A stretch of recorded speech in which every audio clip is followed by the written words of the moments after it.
Here is the voice of the working class, Rick Smith. And welcome, brothers, sisters, working class heroes. This is the Rick Smith Show. Thanks so much for being here today on the big program. Lots to get to, lots to talk about. Republicans all tingly in the panties, thrilled the prospect of abolishing the IRS. Yeah, the Gang of 20, they're going to get their wet dream wish list. Going to get something on it. The Fair Tax Act is what they have put forth. Told there's going to be a vote on it. This is what the Gang of 20 wants. Now, understand this piece of legislation, the new Republican House bill on taxation would abolish the IRS, which everyone, yay, we don't have to pay taxes. Oh, no. That's not what they're saying at all. Not at all. We would do away with the federal income tax, and we would go to a federal sales tax. Now, you may remember, go back with me in the way back machine. Back to the late 90s, early 2000s, when Steve Forbes was running around going, no, we need a flat tax. And everyone was like, yeah, flat tax. Everyone pays a flat tax. Yeah, flat tax. Without understanding what that flat tax means.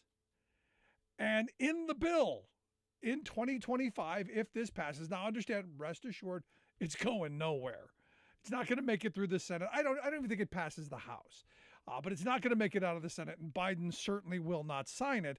But this is their list of priorities. This is on the wet dream wish list. But the tax rate, the federal sales tax rate, stated in the legislation, 23%. 23%. Stop and think about this for a second. That's on top of what you pay in your state taxes, your local tax. That's on top of that. So a 23% federal tax would go right. You think inflation is bad now? Stop and walk with me, if you will, on this journey of, at the beginning, a 23% sales tax on absolutely everything you purchase. Food, property, clothing, services, everything you touch, just got 23% more expensive. And you go, but Rick, it's a consumption tax. We're gonna, you'll choose to buy things more judiciously. No, what we know without question is that poor and working class people spend every dollar that they earn because they need it to survive. What this is going to be, and what it's intended to be, what the point is to make this as costly on poor and working people as possible. The cruelty is the point.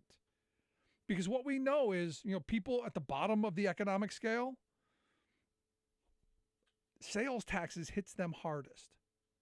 And in fact, there have been numerous studies that have been done that show that, now here in Pennsylvania where I live, the people because we have a flat state tax, and, people who, with the sales tax, they pay almost 4 times the percentage as someone at the very top. And this plays out because according to the Americans for Tax Fairness folks, they point out that calculation of state sales taxes found the 20% lowest income pay on average an effective sales tax of 7.1% of their income, while those in the top 1% pay 0.9%. So do the math. Who's going to be picking up the tab? It's going to be you. It's going to be me. Everything we buy, groceries, cars, homes, healthcare, everything, just got 23% higher. Now, interestingly enough, anti-tax crusader Grover Norquist almost lost his mind. Honestly, almost blew a gasket. He said, this is a political gift to Biden and the Democrats. I think this is the first significant problem created for the Republican Party by the 20 people who thought that there was no downside to the approach they took. Now, understand, this was mainstream Republican thought and still is. Got to get rid of the IRS, consumption tax. This is part of the ideology. I've heard this for years. This is not new. So when Grover tries to push it off on, it's just the 20. It's just those 20 that want this. No. This was mainstream thought in the GOP for a very long time. This is what their dream has been. Because what it means is, well, poor and working people, they get stuck with the bill. And the very wealthy, they walk away with, well, more. Now, Biden saw an opportunity. He said, great idea, great idea. It would raise taxes on the middle class by taxing thousands of everyday items from groceries to gas while cutting taxes for the wealthiest Americans. And if I'm not mistaken, what they've introduced would totally eliminate the IRS. He said it feels good, except all going to be sales tax. Go home and tell your moms. They're going to be really excited. And you stop and think about it. Everything will just get much more expensive. Now, 23%, that's the start. I remember arguing this back during the Steve Forbes years, going, are you ready to pay that massive bill? Because it's going to undo everything else. Social Security, Medicare are done. Done. Because they're not going to fund it. Which means, Granny, you're going to get cut immediately. Because understand, there isn't money there to keep paying all the Social Security without anything coming in. The whole calculus is that there's money coming in so that some of it can come out. There's a little bit of money there, but this is based on people working and paying into the system. This is the setup. So Granny, maybe you're going to have to figure out greeter at Walmart. I don't know. Now you may do okay because you're not going to buy anything because your consumption years are pretty much over. You've got most of everything you're going to need. Baby boomers, you're kind of through the spending, so you might be okay. Maybe because you were the last ones to really get any kind of defined benefit pension scenario. So maybe you can eke it out. My generation, well, Gen Xers, you're screwed on the Social Security front because you don't have any retirement savings, and we're banking on that Social Security to be there. They're now going to completely defund that and destroy it. And millennials, you get to pay the freight because you're in the heart of your buying years. You're in the heart of buying houses and cars and paying for children and education and healthcare and all this stuff. You're in the heart of all of that. So you get to pick it up. And everybody else, well, you're completely screwed because it will go up again and again and again because, well, we've got to pay stuff. We got to pay for military. We've got to pay for those welfare states that we keep sending money to who keep saying, no, we need to do bad things. Yeah, this is going to be fun. It's going to be fun. It's going to be fun to try. It's like the debt ceiling situation. It's a fun exercise to mentally go through. Hey, if we touch the button and bad, what's the worst? What's the worst thing that could happen? Well, a global economic meltdown. Inflation goes rapidly through the roof, and then people stop consuming, and then we have rapid deflation, and then we end up doing depression. Yeah, that sounds like a great idea. Thanks, Republicans. Now, here's the weird thing. On this front, they're going, we're gonna abolish the IRS, so we don't bring the money we need in. We're gonna go to this really unstable kind of sales tax. Because understand, property taxes, income taxes are fairly stable. We know people are gonna have to work. We know that you're gonna have to pay property taxes. Sales taxes, they ebb and flow. And if you start heading into a spiral of people not buying stuff, what happens to the federal receipts? Oh, yeah, you don't have any money. And that's where Republicans want things to go. Because then they can do all the draconian, nasty, cruel, and evil things that they've wanted to do for years. And this is the sad part of this. And I hate thinking this way. But they've told us time and time and time again that they want to slash social programs. They want to cut food programs. They want to cut housing programs. They want to cut anything that helps working people. They want to slash. Because remember, Republicans hate working people. Look at this legislation. If you work for a living, stop and think about where your tax rates are. Most people pay a federal rate of about 15%. Depending on how low your income is, it's less than that. Now imagine every dollar you spend being taxed at 23%. That's just the federal tax part of it. Again, not the state, not the local, none of that. Stop and think about that for a minute. Now, you had Jim Jordan today tweet out that, because again, we're gonna be in this in this economic world of Republicans telling us that up is down and down is up and red is black, and you get it.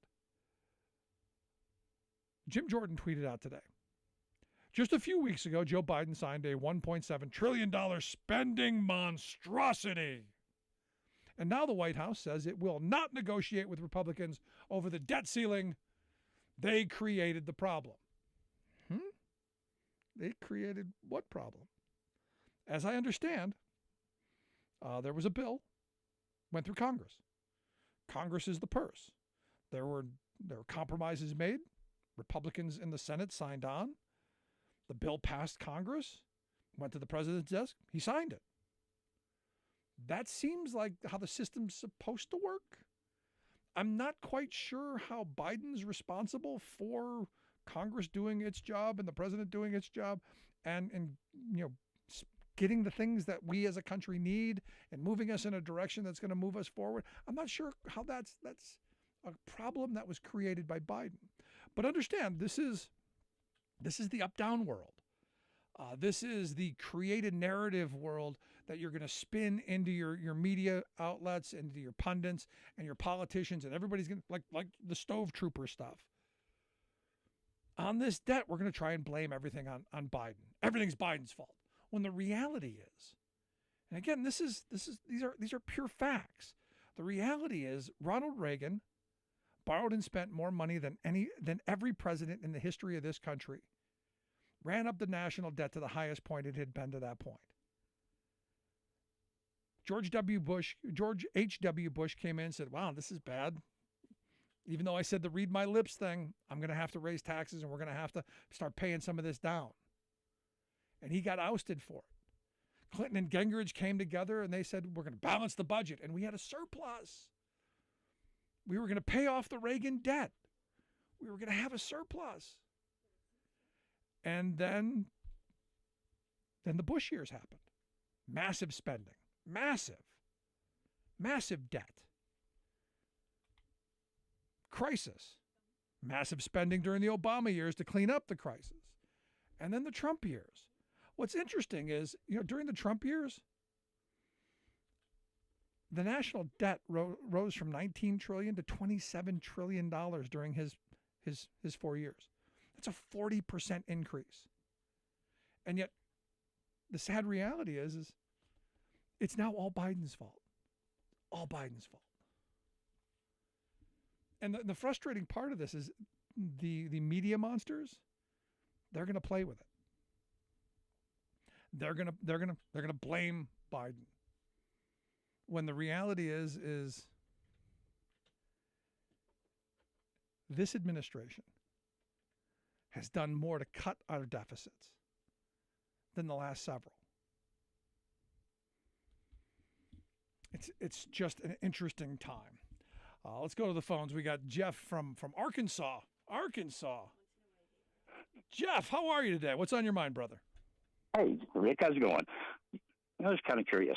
How much time have you really spent in Arkansas? Probably 2 weeks. I don't know. I'm retired military. Seen a lot in the world, but Arkansas is a pretty good place. Sure it is. I'm sure there are a lot of people, a lot of good people there. A lot of the people I've met there are great people. Love the folks of Arkansas. Yep. Your government, not so fond of. Your governor, really not fond of. The economic policies that they push, not fond of. But the people I've met were fabulous. Well, yeah, I don't know. It's kind of hard to say anything about Sarah, seeing how she hasn't done anything. I mean, she's only been governor for 17 days? So less than that. But well, Sarah has come out and said that she wants to reform education, and she's going to do it in a way that's going to destroy your public education system by defunding it, so we can give it off to the rich folks who want to give us the latest gimmick on education. Her theory is, and this is where my problem is, Jeff, her theory is we've defunded the schools to the point to where they're failing, so that we have to get rid of them.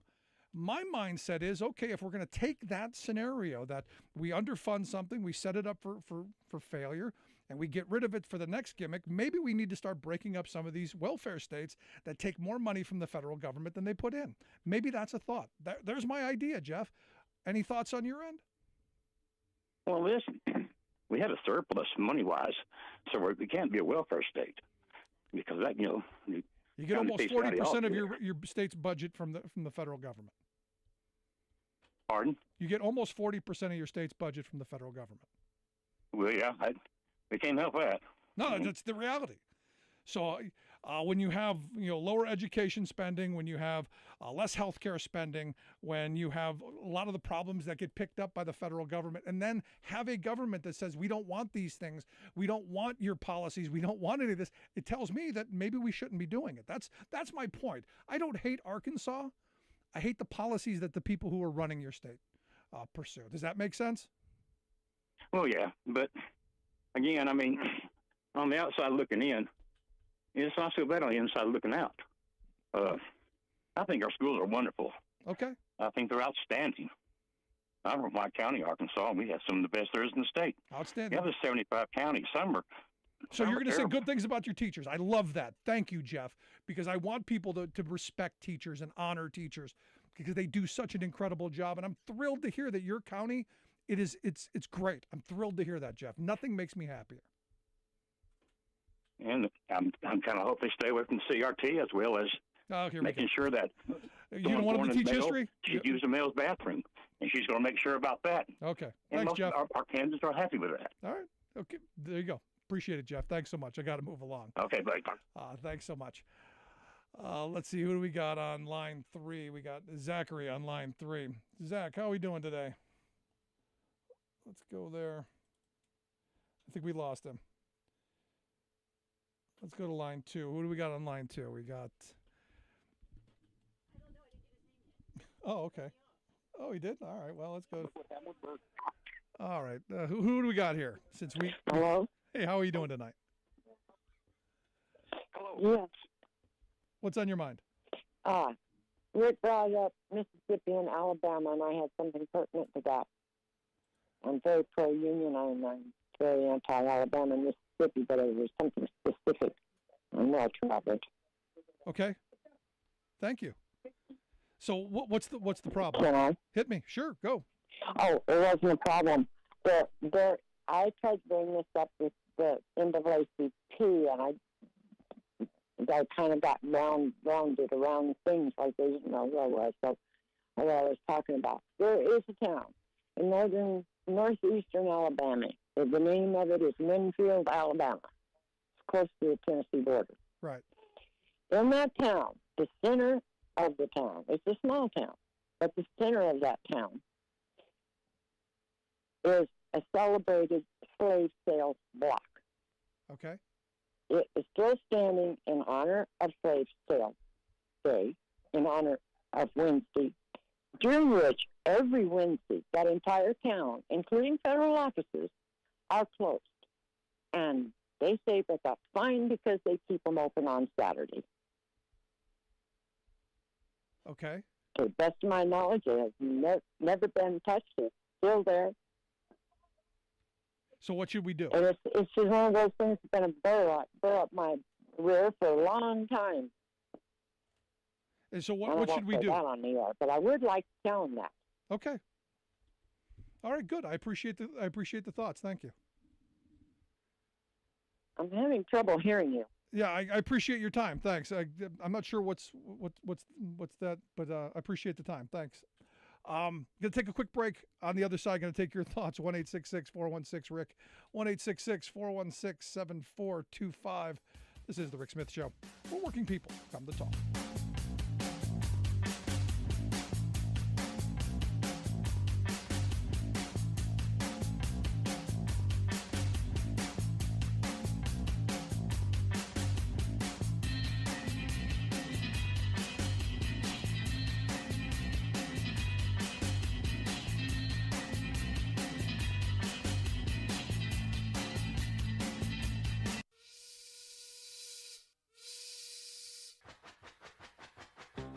If you're a fan of the show, you've heard our labor history in 2 segments, and you can hear them on the radio pretty much anywhere in the U.S. Labor history has never been more important than it is right now. So here's what we'd like you to do. Tell a teacher. Tell a teacher that labor history is important and that they can get digestible 2-minute lessons that are absolutely free. Free to download, free to use, free to share. Tell a teacher to go to thericksmithshow.com/history and help us put labor back where it belongs, in the classroom. You know, generations of American workers fought, bled, and died to build the American way of life. It's our job to keep their stories alive. Go tell a teacher that we're here to help them do just that. Find us at thericksmithshow.com/history today.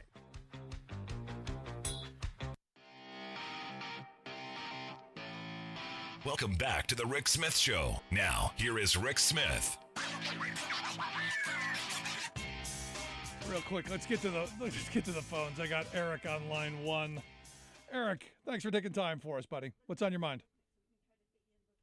No, absolutely. You're speaking my language as you're talking about taxes and you're talking about the Republican hypocrisy. And I just wanted to chime in. I'm actually a CPA by trade, and this is the time of the year for me, starting to get pretty busy. But just wanted to say that, you know, the Tax Cuts and Jobs Act by Trump, a lot of the stuff that helped working people, they sunset.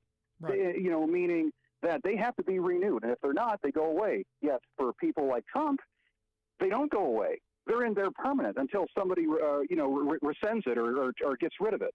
That's one thing.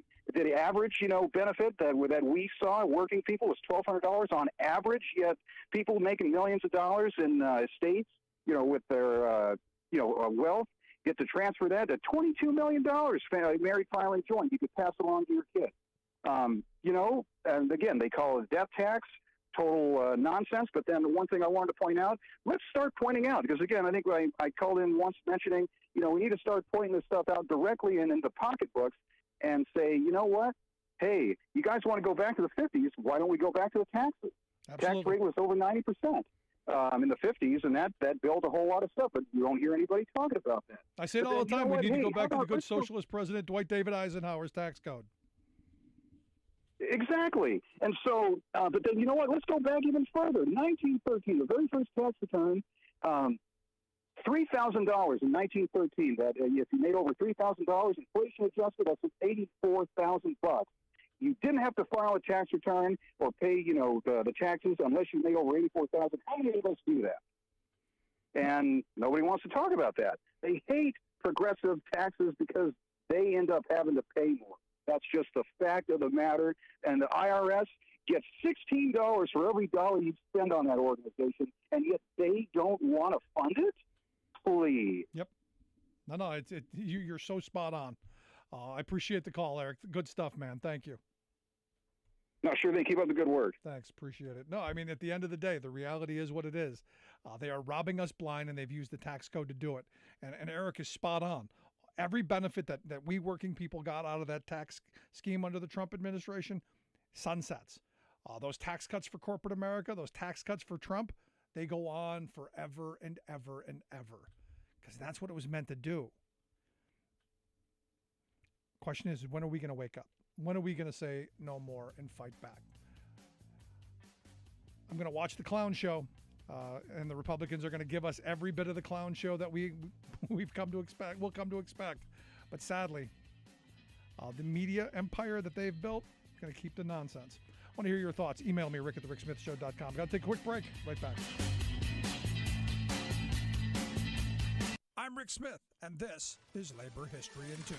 On this day in labor history, the year was 1909. That was the day the United States Supreme Court decided the case Moyers versus Peabody. The case grew out of the Colorado Labor Wars, a series of back-to-back strikes in 1903 and 1904 in the precious metals mines and ore mills. The Colorado National Guard meted out violent assaults, arrests, and deportations against strikers, often on orders from Colorado Governor James Peabody. The state militia routinely rounded up strikers and union leaders, detained them for weeks in bullpens, and ignored their habeas corpus petitions. Western Federation of Miners President Charles Moyer arrived in Telluride during a strike to find these repressive conditions. He signed a poster that read, "Is Colorado in America?" The poster included an image listing the many violations of basic democratic rights on the American flag. Moyer was arrested in March of 1909. 1904 for desecration of the American flag on the poster. He was detained on the grounds of military necessity, even after the courts ordered his release. His case traveled through the state and federal courts until the Supreme Court ruled. They held that the governor and officers of a state National Guard, acting in good faith and under authority of law, may imprison without probable cause a citizen of the United States in times of insurrection and deny that citizen the right of habeas corpus. The ruling radicalized the labor movement. Many concluded there could be no justice through the court system.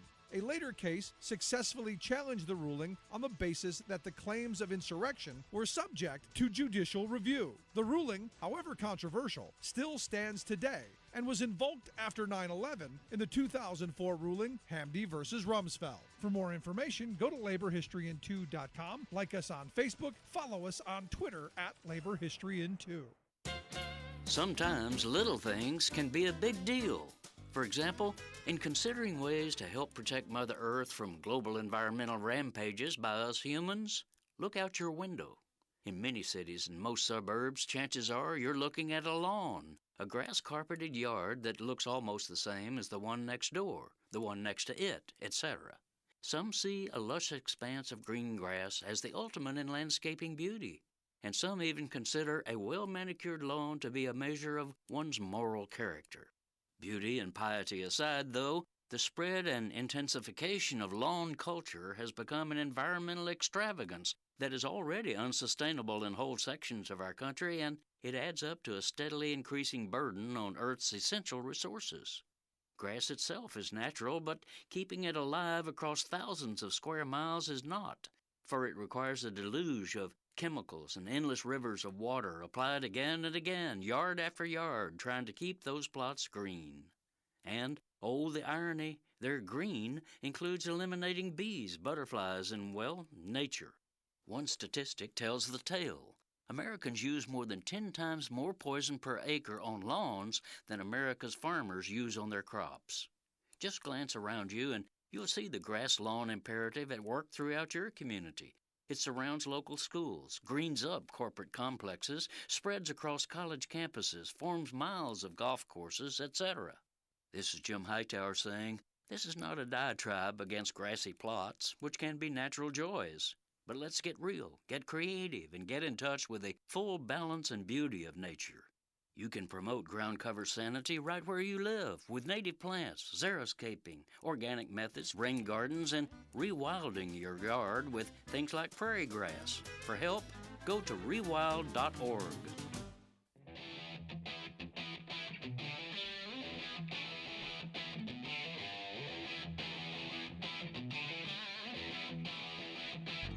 Welcome back to the Rick Smith Show. Now, here is Rick Smith. So, this Saturday, January 21st, 13th anniversary of Citizens United versus the FEC. Yes, remember, that's the day when corporations became people, money became speech. I remember the same people who pushed that frame are the same ones who are saying that actual, real human being people don't have control of their own bodies and aren't capable of that. But corporations, people, money, speech. And you look at what's going on in D.C. with now we're going to abolish the IRS so that we can give the wealthy even more speech and power. So again, it's that cycle that goes back to them.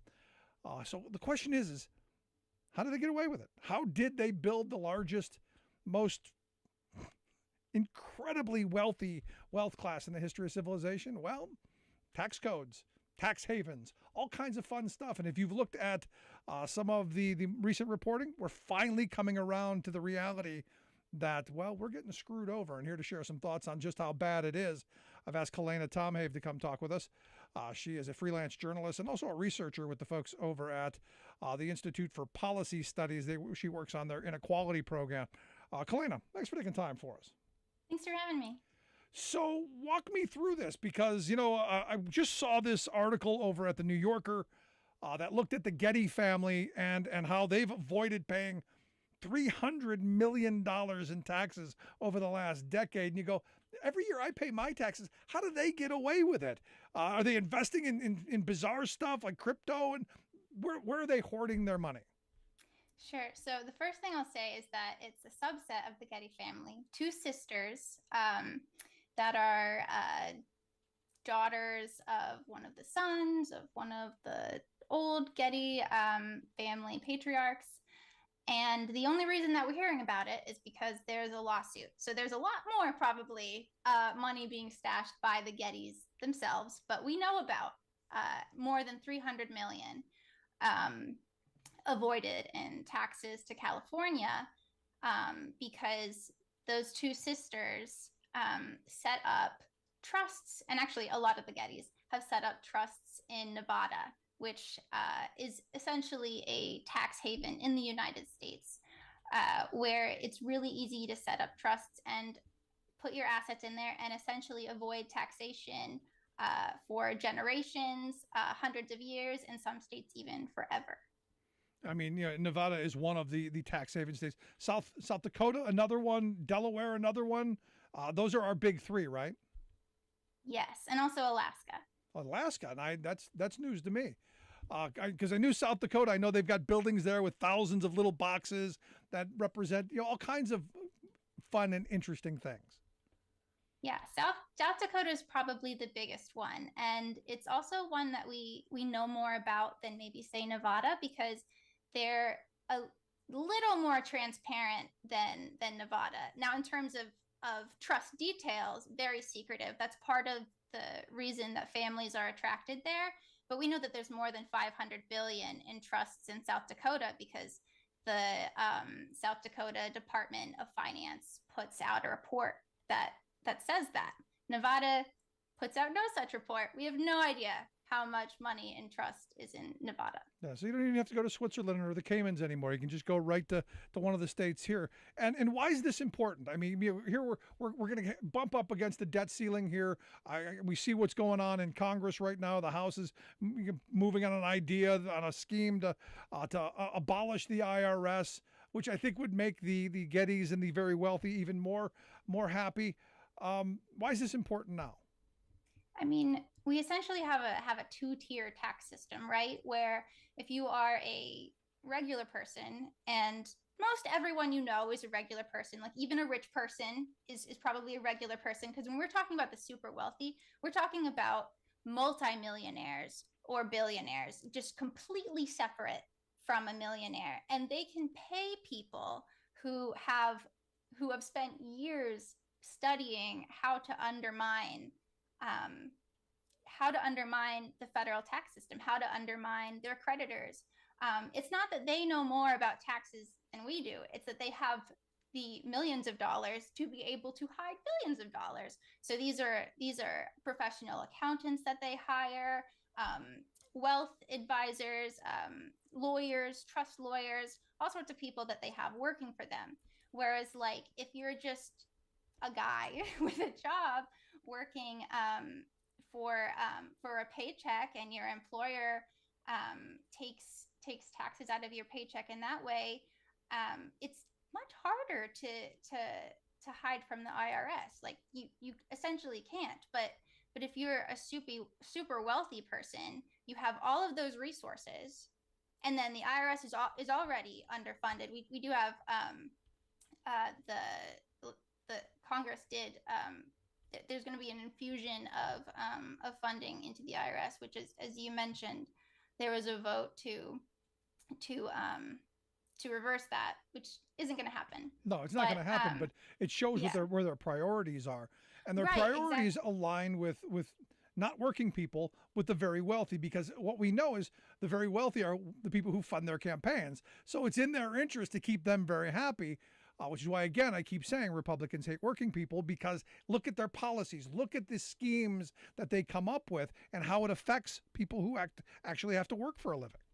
Yeah, I think it's really interesting that you're mentioning, like, working people, because these billionaires, a lot of them, most of them are making passive income. They're making money off of their investments, and that's what's really easy to hide from the tax authorities. Not easy, but it's easy when you have a whole team behind you, when the IRS doesn't have the resources to spend years on an audit on you. And so that instead they'll just automate an audit against a poor person who's getting the EITC.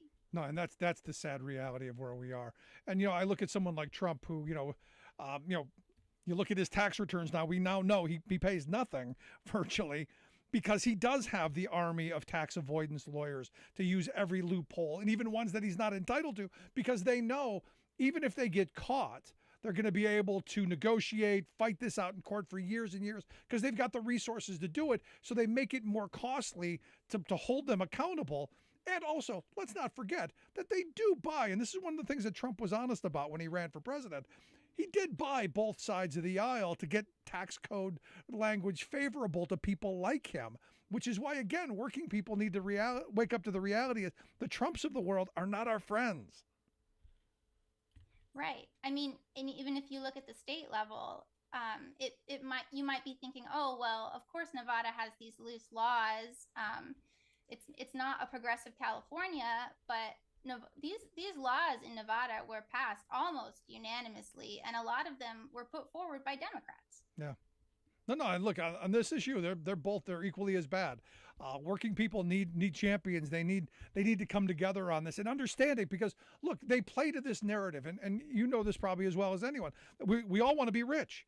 I think Steinbeck's, we're all embarrassed millionaires. We all eventually want to be, very wealthy. And I get that. I want to be wealthy one day. But we're not talking about just somebody who has everything they need and a little bit more. We're talking about the kind of multi-generational wealth that's unimaginable to most people. When you start talking about billions and tens and hundreds of billions, the first trillionaire, that's the kind of power that no individual should have, in my opinion. Yeah. I read an article once, and I wish I could remember the writer's name, but it's never left me. He said something like, it's a shame that millionaire rhymes with billionaire, because if you're a millionaire, you have a lot of money. If you're a billionaire, it's an existential state.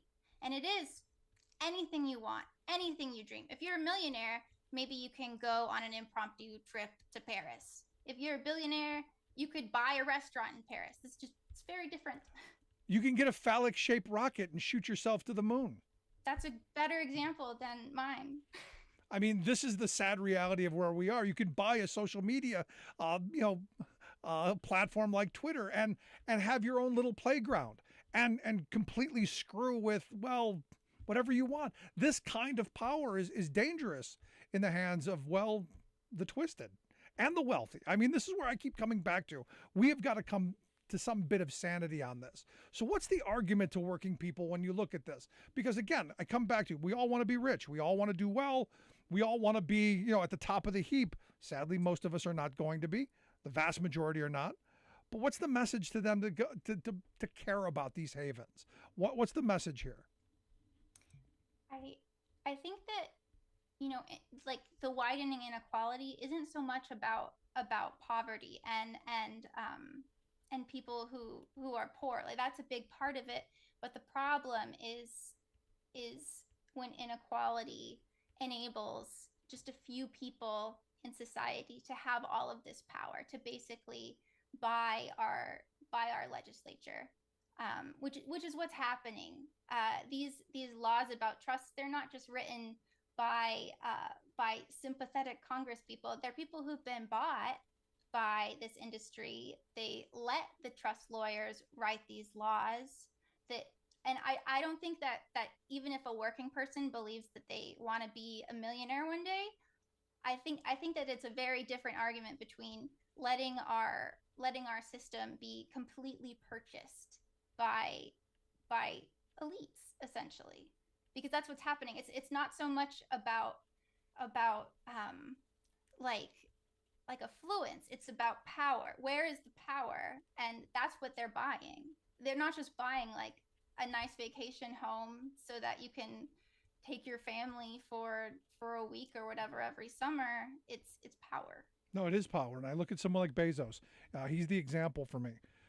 He's got the kind of outweighted power that crushes the economies. The workers who work in his facilities make lower wages than warehouse workers in similar areas. They work in much more dangerous conditions.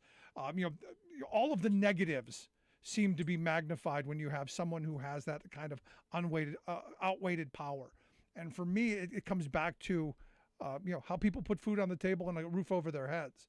And when you have someone who has that kind of access and control, not good outcomes. That's exactly what it's about. So how do we deal with this? Because again, I keep coming back to, we know what the problem is. We have, through bad policy, through horrible tax policy, neoliberal trade policies, all of this stuff forward, we've created the largest billionaire class in the history of civilization and given them such enormous wealth and power. How do we take it back? Yeah, well, I can think of a few things. And the first one is that we need to kind of demystify the importance of taxes, because I think that for a lot of people, taxes can make their eyes just glaze over. Like, I started working on my taxes recently, and it is so boring. And that's what people think of when they think of taxes. But we need to shift the conversation about how taxes represent, like we were talking about, this dichotomy of power. And if we could actually have an activist movement about taxation, and I think we do somewhat, but it's not as, I don't want to use the word sexy because that's really cliche, but I can't think of another one. Yeah. No, look, we've been trained like Pavlovian dogs when we hear taxes to just start foam at the mouth and be against them. We've got to make the sale of why taxation is important. The things that we get, the roads, the bridges, the education, healthcare, if we're fortunate enough. The things that we need. For me, I've always said, government is how we do collectively the things we can't do individually, and we do that through our taxes. But we've rewritten the tax code in such a way, and look at what Republicans want to do today in Congress, to where they've shifted the responsibility from the people who have the resources and the ability to fund these things down to the people who don't. And it's that kind of resentment that they want to build that just plays into their hands, because we think a tax cut, a couple of pennies for us is a good thing, while giving, and I think the Trump tax code is a perfect example, while giving millions and tens of millions to people like Trump. Absolutely. Yeah. So I think looking at more like tangible changes, this example of the Gettys is big because it shows how it's not just like an abstract country that's suffering because of Nevada's choices. It's California. Yeah. California is losing out on millions of dollars in taxation, and it's up to states that are suffering from these unbalanced laws to make a stand about it, because even if tomorrow Nevada closed up shop of its trust industry, it's all going to migrate to South Dakota. Yeah. So that doesn't even matter. It needs to be these other states, because right now it's a race to the bottom and more states are joining. So that's on the state level. And then also on the federal level, we need to pass real forward-thinking trust legislation that closes these loopholes, closes taxation loopholes, requires disclosure so that people can't set up trusts and shell companies anonymously and not even the states know who they are. We can tax trusts that will give us more money to pay for the things that people need, like healthcare and housing. So it's tough because we need a Congress on our side. Yeah, and that comes back to us and who we vote for. But at the end of the day, the policies that we've allowed to spring up around us have done this to us. Bad policy got us here. I think good policy can get us out. But Kalena, I appreciate you taking some time, sharing some thoughts on this. It's an important issue. I hope you'll come back and share some more with us down the road. Yeah, thanks for having me. Good stuff. Kalena Tom Hay. She is a freelance journalist researcher with the Inequality Program over at the Institute for Policy Studies. We'll get links out on how you can take a look at the work that they do. Going to take a quick break. Right back with your thoughts. 1-866-416-RICK. 1-866-416-7425. This is The Rick Smith Show. For working people. Come to talk.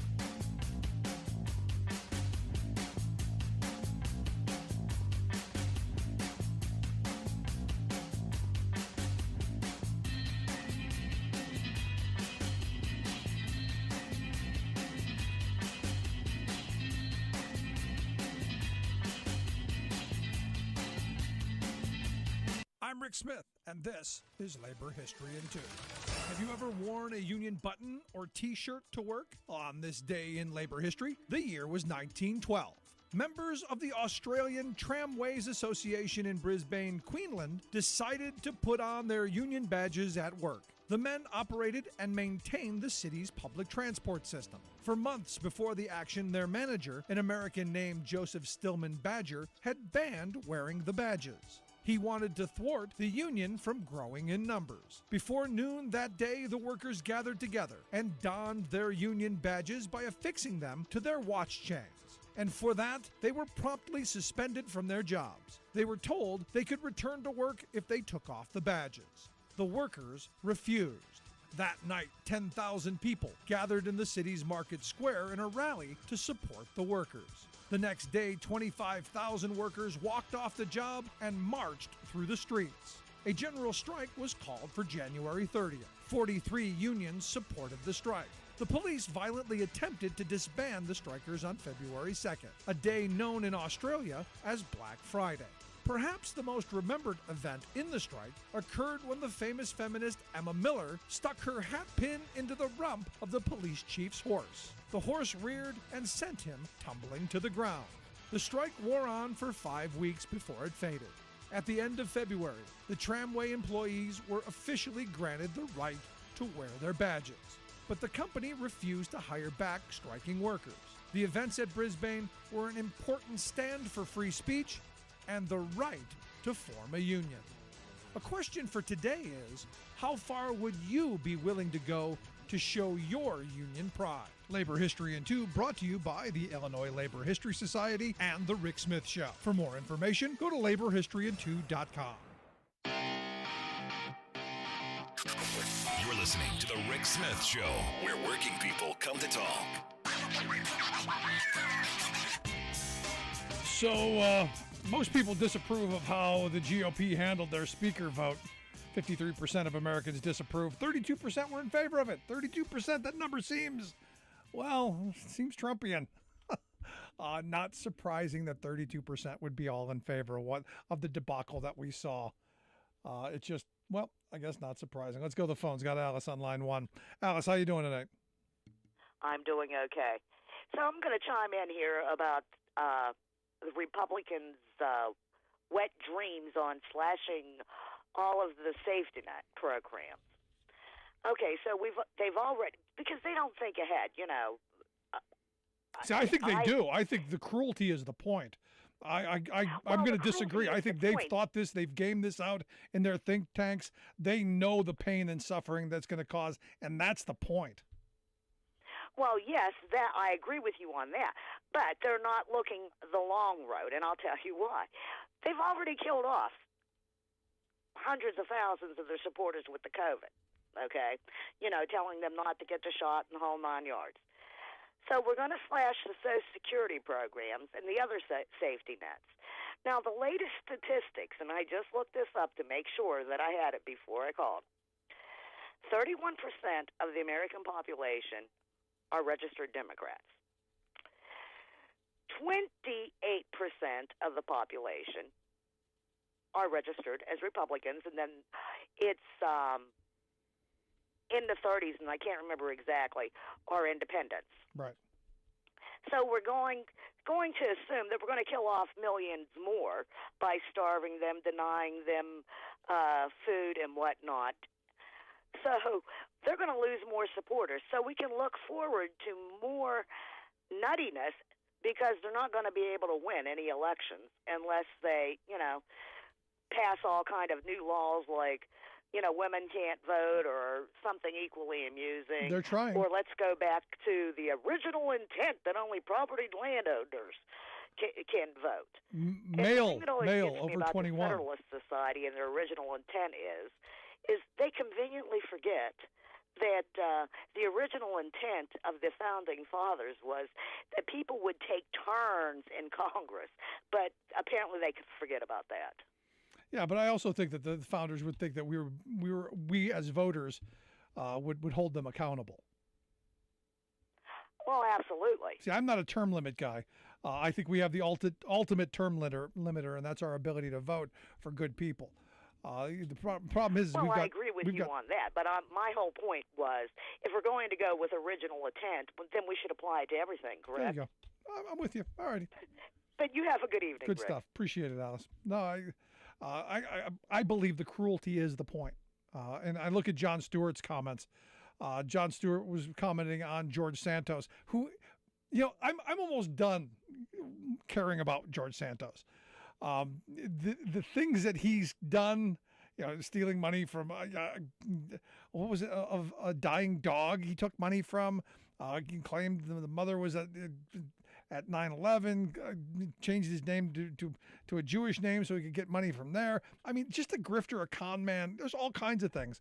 But Jon Stewart says the thing we have to be careful of, and I always caution myself on this, and I ran into trouble with Trump, is we cannot mistake absurdity for a lack of danger, because it takes people with no shame to do shameful things. And I found that to be, I agree 100%, and I believe this. People with no conscience are the ones who are willing to take food out of the mouths of children. Someone like Santos, if the stories are true, taking money from a dying dog, okay. And the people around him that are continuing to prop him up, there's a problem there.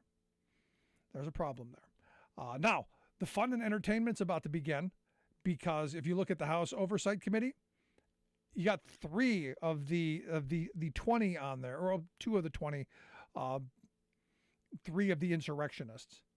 My congressman, Scott Perry, he is now going to be on the House Oversight Committee, along with Marjorie Trainwreck Green and Paul Gosar. So that's going to be an interesting committee. It's going to be fun to watch what they do, because they're going to go and do what they're inclined to do, which is the cruelty. And my favorite defense yet, Donald Trump on the Truth Social. He said the fake news media and crooked Democrats keep saying I had a large number of documents in order to make Biden classified docs look less significant. When I was in the Oval Office and elsewhere, and papers were distributed, he wrote, to groups of people and me, they would often be in striped paper folders with classified or confidential or another word on them. When the session was over, he writes, they would collect the papers but not the folders, and I saved hundreds of them. Remember, these were just ordinary, inexpensive folders with various words printed on them. They were cool. They were a cool keepsake. The argument is they weren't classified documents. No, because he said the Gestapo, the FBI, planted them. No, these weren't classified. These were just cool folders that a billionaire thought he would hoard. Because, we don't want them to go to waste. We've got these cool looking folders with words on them. The very best words, like classified and confidential. That's the new defense. I love how I wonder if he's going to take that one into the court of law. I wonder if a judge gets to throw that one out. And how do you defend this? Crazy times.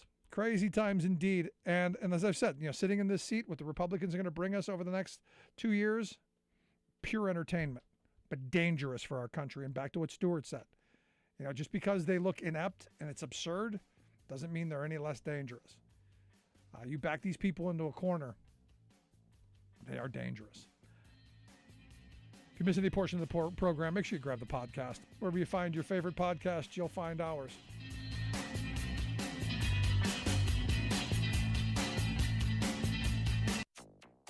Water levels have reached historic lows, and competition for the remaining water is growing fierce. As California recovers from epic storms, the fight for water is just beginning in the U.S. West. Massive boost to U.S. solar manufacturing now underway thanks to the Inflation Reduction Act. Plus, we were excellent scientists.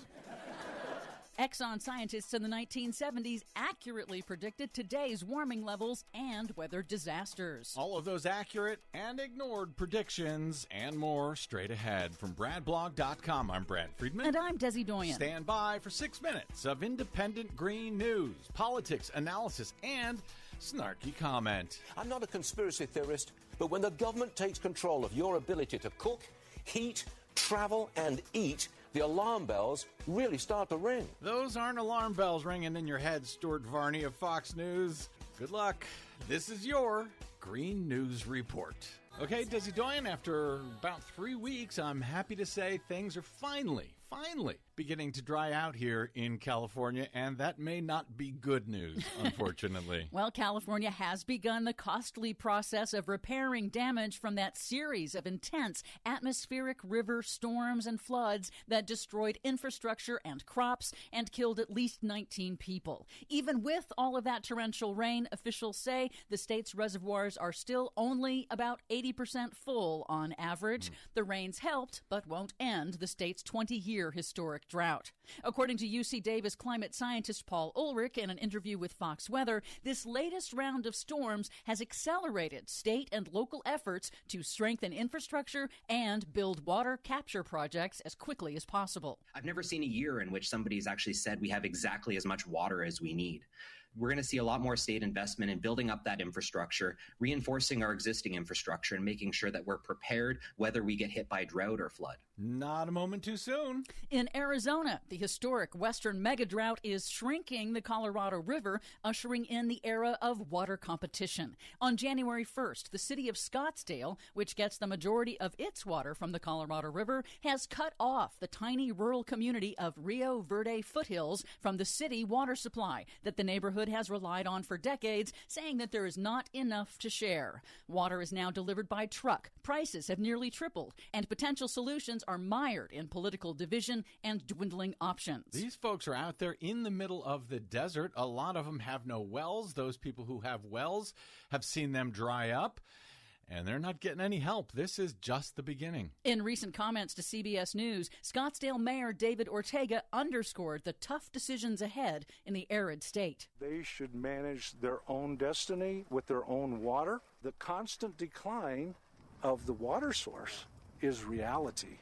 Yeah. We have to adapt, and then we have to adapt more, and we have to adapt more. And you have to stop building in the middle of the desert. Buckle up. The UK's Weather Service projects that a warming El Niño weather pattern will form in the Pacific Ocean later this year, which tends to goose global temperatures and turbocharge extreme weather across the planet. The UK Met Office projects that both 2023 and 2024 are likely to be hotter than 2022, which was already the fifth hottest year on record, and brought record-shattering heat waves and floods across the northern hemisphere. I think I'm starting to see a pattern here. In other news, a new study exposes that not only did oil giant ExxonMobil know as early as the 1970s that burning fossil fuels would cause catastrophic climate change, but Exxon scientists nailed their projections. The study is the first to examine the performance of Exxon's climate modeling and shows that Exxon executives knew to the 10th of a degree just how much they were going to warm the planet and the weather disasters it would bring. To a 10th of a degree. We were excellent scientists. Yes, you were. Yes, you are. Instead of warning the public, Big Oil spent millions over the intervening decades, quote, orchestrating lobbying and propaganda campaigns to delay climate action, misleading the public to cast doubt on the science. As you heard, the scientists recently testified in Congress. They knew exactly what would happen. But of course, no one listened to them other than the executives who heard what they had to say and then spent millions to make sure the American people did not.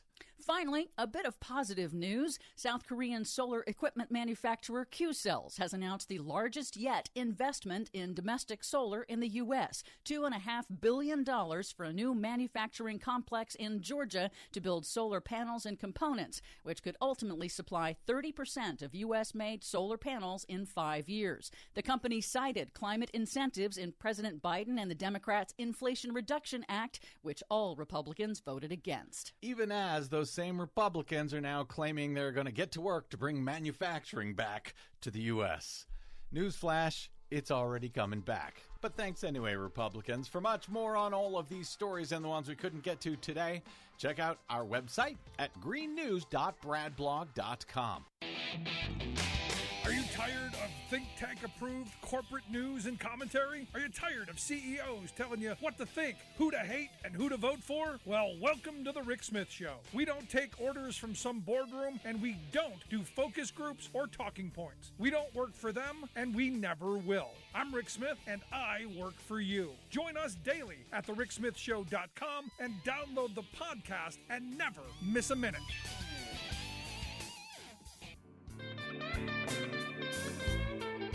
Welcome back to the Rick Smith Show. Now, here is Rick Smith. So since the election's been over, you haven't really heard Republicans talking too much about inflation. A little bit. There's a little, especially since it's coming down. In fact, the most recent report said that the U.S. wholesale prices sank 0.5% in December, mostly due to food prices coming down and fuel prices coming down. You know, something that the Biden administration did. And again, I keep coming back to what I said from the beginning. Big, giant 15-foot cardboard cutouts of that idiot sticker they were slapping on the gas pump saying Biden did this. I think you got to reclaim that. So when the prices come down, yeah, Biden did that. And part of it is this Inflation Reduction Act, which is going to help reduce inflation, but help us invest in the future. And here to share some thoughts on just how this is going to help and what's going to happen over the next couple of years as it continues to roll out, I've asked Shannon Baker Brandstetter to come talk with us. She's the director of the Domestic Climate and Energy Policy over at the Center for American Progress, AmericanProgress.org, their website. Shannon, thanks for taking time for us. Thank you, Rick. Great to be here. So all the numbers look like we're heading in a reasonable direction. I'm not overly excited yet, but it seems like we may have turned the corner. We're going in the right direction. I think the policies that this administration have moved on are a big part of that. Absolutely. I'm still concerned about housing costs. I think that those are still painful for people. And that is one thing that the Inflation Reduction Act does really well in providing rebates and tax credits to help people lower their energy bills and be more comfortable in their homes. And that can help both tenants as well as homeowners. So definitely good news that we have some electric and utility bill relief coming through a lot of these programs. So walk me through some of this stuff, because look, I'm a big fan of, we've got solar panels on our house. I'd love to do more projects to get us off the grid. Just economic part of it, but also, dependency part, decentralize our power and all this stuff. Tell me, where are we moving? Yeah, so renewable energy and battery storage, both of those prices are coming down in the market. And the discounts and rebates and tax credits that are funded by the Inflation Reduction Act will help those costs come down even further. There also are incentives for community solar, other solar projects to be put in low income or disadvantaged communities. There are plus ups for the credits when developers place them in communities that really need them the most. And there are also provisions in the Inflation Reduction Act that provide a bonus for employers and companies who pay prevailing wage and offer apprenticeships. So it really is part of building a clean energy economy that has good jobs, and it will increase those opportunities for folks. Yeah, for me, this is where my biggest defense of Joe Biden is. For the last 40 plus years, we've been on this neoliberal path of opening up our borders and allowing foreign countries to dump their products in here. This, for me, is taking that campaign rhetoric of American manufacturing and buy American and domestic production for domestic consumption, and actually putting it into policy to where we're gonna create jobs here. We're gonna make the things that we need, and we're gonna invest at home, and then we can trade abroad with what we get. But this is policy making sure that we break 40 years of what I think is insanity and move in a better direction. Yeah, absolutely. Both the CHIPS bill and the Inflation Reduction Act have real investments in domestic manufacturing. The new electric vehicle tax credit, to get the full thing, you have to have a vehicle that was assembled domestically. So there really are a lot of provisions that move toward the goal of climate justice and jobs, not just one of those. Now you went and you did it. You've got all the conservatives crazy because you said climate justice. Next, you're going to say Green Deal or something.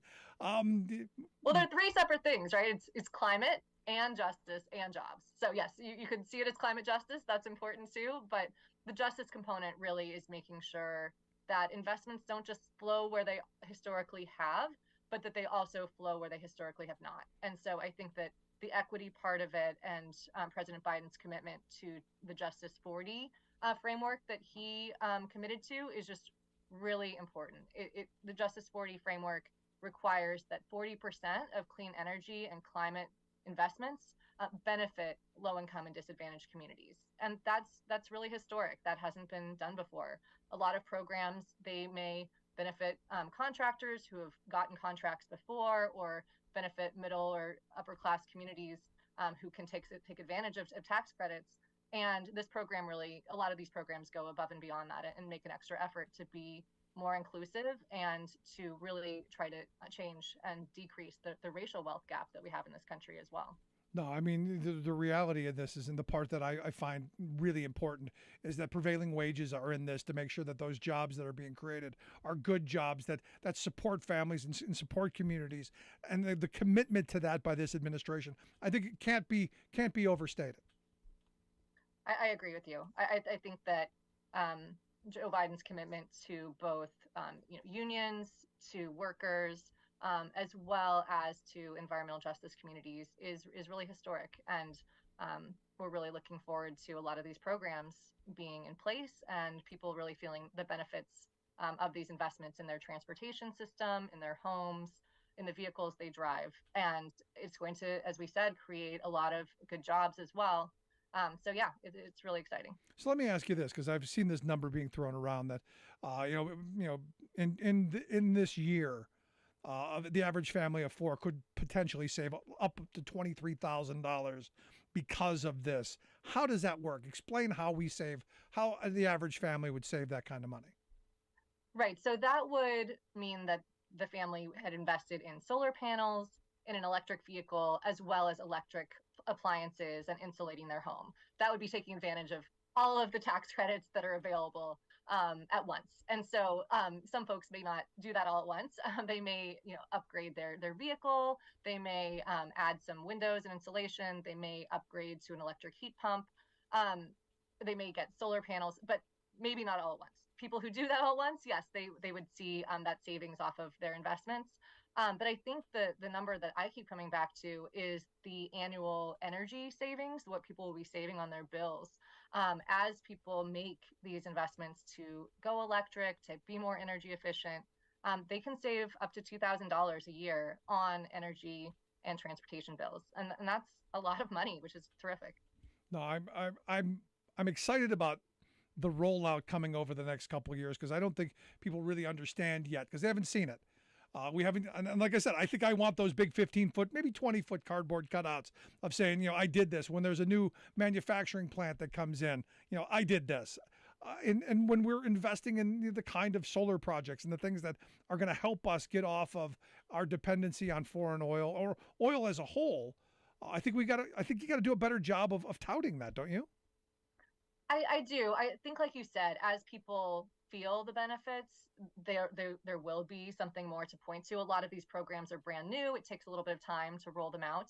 But the tax credits are available now for the home appliances and for windows and insulation. And there's also money for training of contractors, training of workers. And so I think in the next year, more people will start to feel those benefits. But yeah, it does take a little while to connect all the dots outside of DC, where people are following everything super closely. So let me ask you, just between you and me, seriously, because I know the stove troopers are being deployed as we speak to come and steal all the gas stoves. Is this just a backdoor way of getting our gas stoves by replacing them with tax credits for electric ones? So it certainly helps people who choose to do so. You can, especially for low-income households, later this year, they should be able to get up to $840 off of an electric stove. And even though the government is not making you get rid of your gas stove, there are really good reasons to go electric. And that is mainly for health reasons in your home. For kids, if they're elderly people, it is really important to decrease indoor air pollution. A recent study showed that 1 in 8 of childhood asthma cases could be attributed to having a gas stove in the home. And that's because they leak methane even when they're not on. And there's lots of particulate matter that comes from them. So while there are climate benefits from going electric, I'd say in the case of the gas stove, it's not a matter of the government forcing anyone to do it, but it certainly is helpful that for people who want to, it's a lot cheaper to do that and to live in a healthier home. So let me ask you on this, because you talked about electric heat pumps, you talked about the EVs, you talked about how do people go about getting this? I mean, I get this a lot because, look, I'd like to I'd like to get a heat pump in my daughter's house. How do you go about getting this? How do you go about? Is this something the contractors do? Something you have to apply for? You have to jump through hoops? What do you have to do? Yeah, so a lot of that I think does come to contractor awareness, because if you're doing any kind of serious renovation, you're probably going with a contractor rather than doing it yourself. If you're doing it yourself, it's really a matter of making the purchase and then filing for the tax credit, if that's the route you're going. But a lot of times you'll want to go through a qualified contractor, and state energy offices, you typically have a list of qualified contractors to go through, and then they provide the paperwork certifying that the appliance is new and meets the requirements. And then if it's a tax credit, people will just file for it, the following year. If it's a rebate, which are going to be rolling out later this year throughout the states, then that will be an upfront rebate where people won't even have to pay for it. But I'd say the best source of information right now is cleanenergy.gov and people's state energy offices. Cleanenergy.gov. We'll get links out on social media how folks can take a look at that. Now, the other part of this is, outside of this, the narrow self-interest of, hey, I'm going to save a couple of bucks. How much is this going to help with the environmental problems? I mean, is this a big deal? Is this just moving the needle a little bit, or is this negligible? Where do you, as the expert here, where do you put what we're doing on that path? So the Inflation Reduction Act is definitely historic in terms of climate impact. You say I'm the expert, but I rely on the real the scientific experts here, and the modeling experts that show that with the Inflation Reduction Act, we're on track to decrease carbon pollution by 40% by 2030, and we need to get to 50% to be on track to reach our climate goals and commitments. But that's a really great start. So it is a historic investment, and it will make a difference. It will change markets and make it a lot cheaper for people to access renewable energy efficiency, and electric homes. It sounds great. I mean, we're going to save the planet. We're going to create good jobs. We're going to bring back domestic production for domestic consumption. Who knew? What were we waiting for? Gee, it's amazing what good policy can do. Sure is. But Shannon, I appreciate you taking some time, sharing some information on this. Where do we go for more information? You said cleanenergy.gov is a good source, and then state energy offices will be rolling out some of these programs as well, and a lot of them can go hand in hand with programs that people are already familiar with, like weatherization programs and other renewable energy options. So yeah, cleanenergy.gov. All right, good stuff. Shannon, I appreciate you taking time for us. Thanks so much. Thanks, Rick. Take care. Shannon Baker-Brandstatter, Director of Domestic Climate and Energy Policy there at the Center for American Progress. Make sure you check out their website, americanprogress.org. We'll get links out how you can do that. Going to take a quick break. Back with your thoughts. 1-866-416-RICK, 1-866-416-7425. This is The Rick Smith Show, where working people come to talk.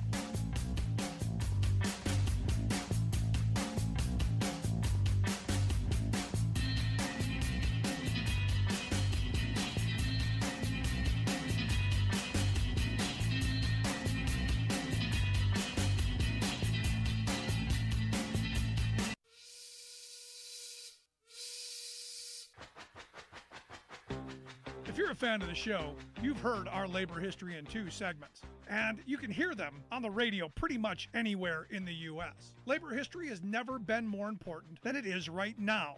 So here's what we'd like you to do. Tell a teacher. Tell a teacher that labor history is important and that they can get digestible 2-minute lessons that are absolutely free. Free to download, free to use, free to share. Tell a teacher to go to thericksmithshow.com/history and help us put labor back where it belongs, in the classroom. You know, generations of American workers fought, bled, and died to build the American way of life. It's our job to keep their stories alive. Go tell a teacher that we're here to help them do just that. Find us at thericksmithshow.com/history today.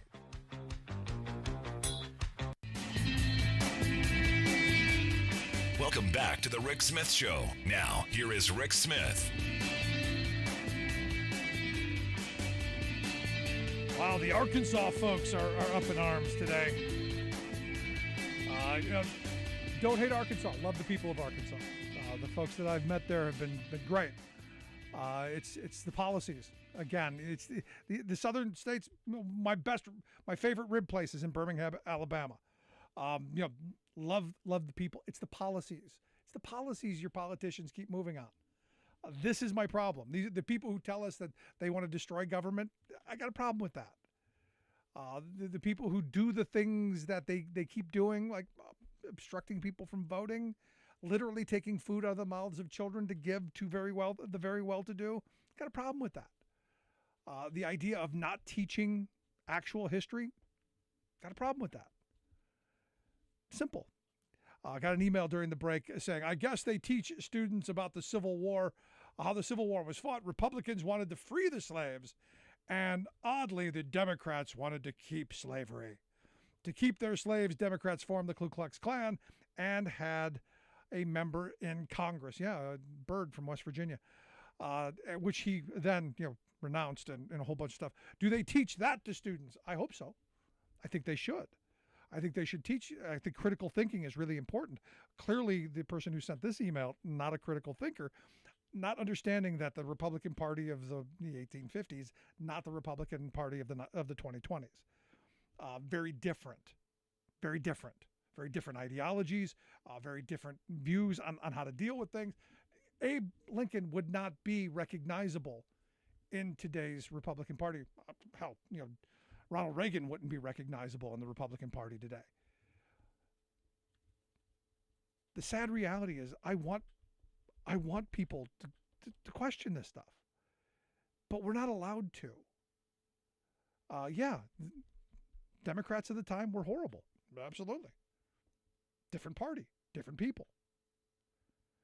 You can have things that change.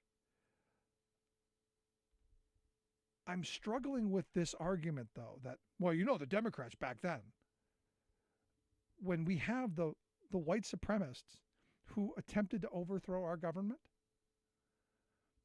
under the flag of a Republican president who aimed them in that direction.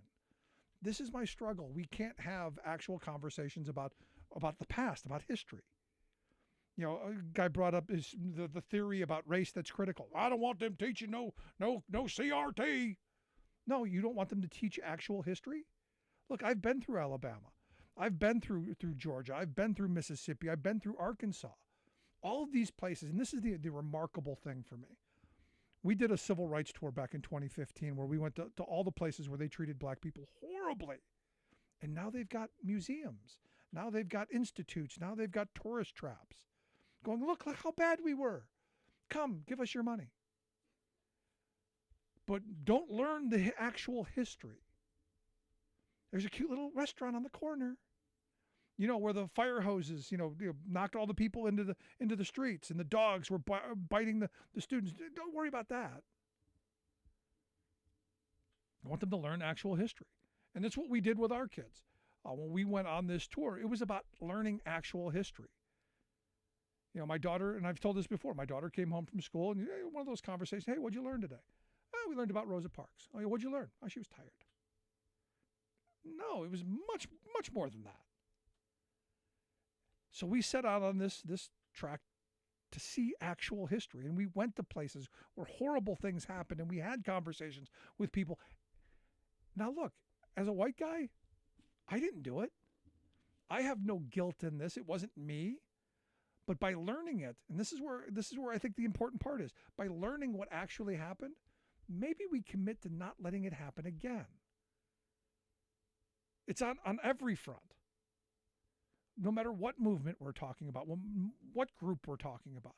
The sad reality is, and this is where I'm struggling with my Republican friends, they have these talking points. that don't seem to fit. I hear all the time, we want lower taxes, small government, less intrusive government. And yet they continually raise taxes on working people while giving tax breaks to the very wealthy and are constantly in people's lives, using big government tactics to strong arm people. Look, I may not agree with everything everyone does. I may not agree with your religion. I may not agree with your orientation or your choices, but I don't have to. And we as people don't have to always agree. Within the confines of your four walls, you get to do whatever you want. That's the great thing about this country. And we used to believe that. One of the things my grandfather always said, don't worry about me, worry about yourself. Worry about what you're doing. Problem is, we got too many people worried about what everybody else is doing. And all under the guise of we're going to save the children. With all the legislation that's out there right now, and there's tons of it, on the trans issue, tons of it. How many pieces of legislation are out there to feed children? How many pieces of legislation have been put out there by my Republican friends to help homeless veterans? How many pieces of legislation are out there to do positive things? And this is where my struggle is. And why I look to these states like Arkansas. And the reason Arkansas came up, for those who need to know, is one in Fort Smith, Arkansas. A jail locked a guy up for a year and literally starved him to death. A 6'2", 200-pound man, a year later was 90 pounds on an autopsy table. That is disgraceful. And that's not just because, we didn't have the right safeguards in place. We didn't have the right. No, this is inhumanity. Because every day someone checked on that man in solitary confinement and watched him wither away to nothing. Now, it's not an indictment of the entire state, but it is an indictment of the political process there. And the people who keep telling me how religious they are and how pious they are, doing some of the most extreme, outrageous stuff that, I go back to what Gandhi said, your Christ I like, your Christians not so much. This is one of those moments. And I'm still angry about that story. I mean, it's one of those things that in this country, in this day and age, you would think we're better than that. But yet we've got people, we can't learn about that theory on race. And, it was the Democrats. No, I don't care who was in power at the time. It was wrong. It was wrong. We need to do better. We need to be better. We need to be better human beings. We need to be better to each other, more humane. But until we can figure out how to talk to each other in a way that, they're not shooting up your home, I don't know where we're heading. But I'd love to hear your thoughts, and thank you for the email and reminding me that it was the Democrats who formed the Ku Klux Klan. I knew that already, but thank you. I hope someone else learned that, and that the Southern Democrats that formed the Ku Klux Klan are currently today's Republican Party. I hope you learn that as well. The Nixon Southern strategy, all that stuff around the civil rights era, kind of a turning point a little bit. You might want to, again, it's the history that's kind of important. But thanks, I appreciate it, and I do. I hope people learn that. Want to hear your thoughts? Email me, rick@thericksmithshow.com. We'll take a quick break. Right back after this. Stick around.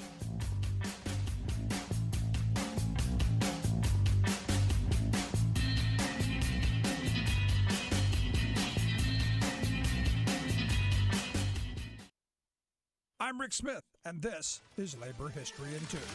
Have you ever worn a union button or T-shirt to work? On this day in labor history, the year was 1912. Members of the Australian Tramways Association in Brisbane, Queensland, decided to put on their union badges at work. The men operated and maintained the city's public transport system. For months before the action, their manager, an American named Joseph Stillman Badger, had banned wearing the badges. He wanted to thwart the union from growing in numbers. Before noon that day, the workers gathered together and donned their union badges by affixing them to their watch chains. And for that, they were promptly suspended from their jobs. They were told they could return to work if they took off the badges. The workers refused. That night, 10,000 people gathered in the city's market square in a rally to support the workers. The next day, 25,000 workers walked off the job and marched through the streets. A general strike was called for January 30th. 43 unions supported the strike. The police violently attempted to disband the strikers on February 2nd, a day known in Australia as Black Friday. Perhaps the most remembered event in the strike occurred when the famous feminist Emma Miller stuck her hat pin into the rump of the police chief's horse. The horse reared and sent him tumbling to the ground. The strike wore on for 5 weeks before it faded. At the end of February, the tramway employees were officially granted the right to wear their badges. But the company refused to hire back striking workers. The events at Brisbane were an important stand for free speech and the right to form a union.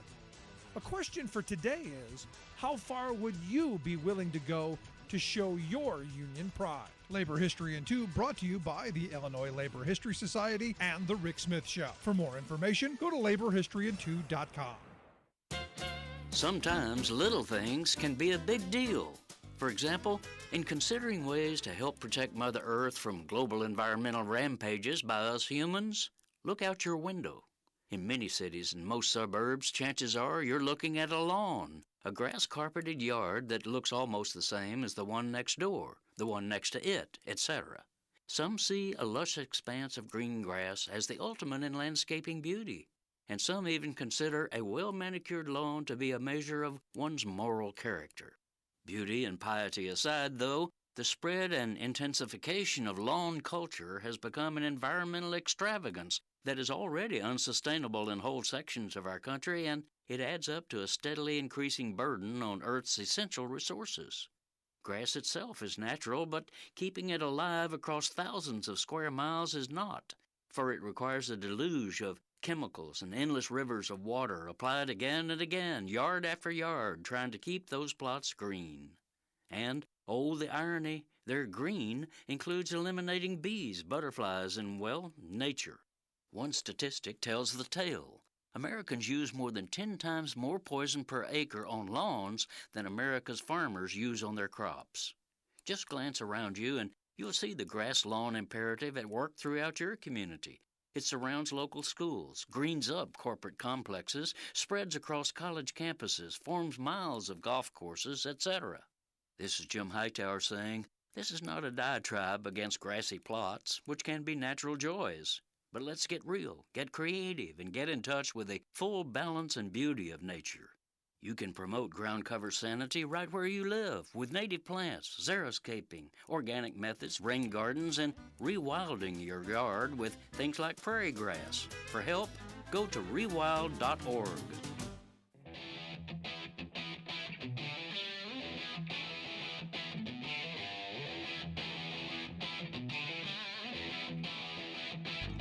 Welcome back to the Rick Smith Show. Now, here is Rick Smith.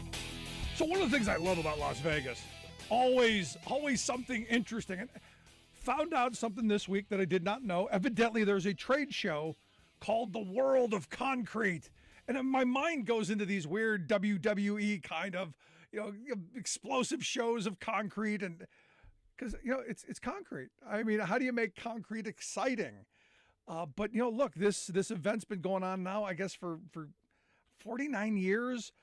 They've got 60,000 industry professional groups from around the world coming together to talk about how we make, the world a little bit more concrete.